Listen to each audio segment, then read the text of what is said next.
बिहार की राजनीति में ओवैसी फैक्टर को लेकर भी चर्चा होती है। कुढ़नी में भी इसकी चर्चा थी, बल्कि काफी ज्यादा चर्चा थी, क्योंकि गोपालगंज में जो कुछ हुआ उसके बाद कुढ़नी में यह कहा जा रहा था कि अगर एआईएमआईएम के उम्मीदवार मोहम्मद गुलाम मुर्तजा ने वोट काट दिया तो मुश्किल होगी जेडीयू के लिए, महागठबंधन के लिए।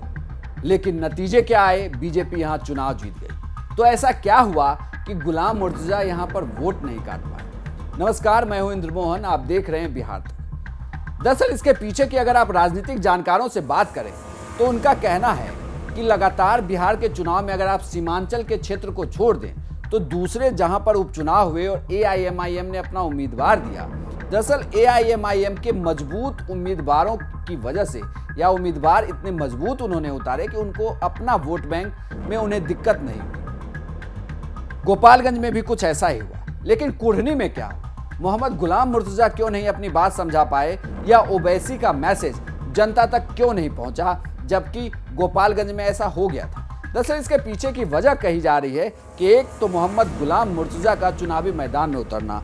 गुलाम मुर्तजा भले ही जिला परिषद के वहां पर जीते हुए सदस्य हैं, लेकिन बड़ी बात यह रही कि गुलाम मुर्तजा का उतना बड़ा जन आधार नहीं। दूसरा, वो उतने बोलचाल वाले नेता नहीं है, मतलब वो बहुत अच्छे वक्ता नहीं। इस वजह से भी वहाँ उनको लेकर दिक्कत हुई है ओवैसी के फैक्टर। और तीसरी बड़ी बात, जो सबसे बड़ी बात है, जो राजनीतिक जानकार कहते हैं कि मुस्लिम मतदाता अभी भी आरजेडी के साथ इंटैक्ट है, यानी कि वो वहाँ से नहीं हिला है। उसके लिए बड़ा विकल्प अभी भी महागठबंधन है, या आप कहें तो महागठबंधन में भी पहली प्रायोरिटी उनके लिए आरजेडी है। तेजस्वी यादव 2 दिन वहाँ कैंपेन कर रहे थे, तो उन्होंने अपने कैंपेन में इन मतदाताओं को अपने साथ लाने की भरपूर कोशिश की, और ये कोशिश सफल होता हुआ भी दिखा।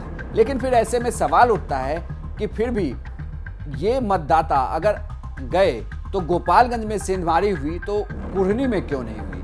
कुढ़नी में इसके पीछे की बड़ी वजह यह है कि गोपालगंज में चुनाव के नतीजों ने बता दिया कि अगर आप एआईएमआईएम को वोट दे रहे हैं तो उसकी वजह से बीजेपी के उम्मीदवार जीत सकते हैं। और तेजस्वी यादव मंच से यही बात इस बार एड्रेस कर रहे थे। उन्होंने ये कहा था कि एक दूसरे राज्य की पार्टी हमारे राज्य में आकर चुनाव लड़ा रही है और वो बीजेपी को जिताती है, और शायद मुस्लिम मतदाताओं के पक्ष में ये बात गई और उन्होंने जेडीयू के पक्ष में वोट किया है, और गुलाम मुर्तजा को काफ़ी कम मत मिले हैं। यानी कि एआईएमआईएम फैक्टर काम नहीं किया। कुल मिलाकर कहें तो कुढ़नी में ओवैसी फैक्टर पूरे तरीके से फेल होता हुआ दिख रहा है। आपको यह जानकारी कैसी लगी हमें कमेंट बॉक्स में लिखकर जरूर बताइएगा, और बिहार की तमाम खबरों के लिए देखते रहिए बिहार तक।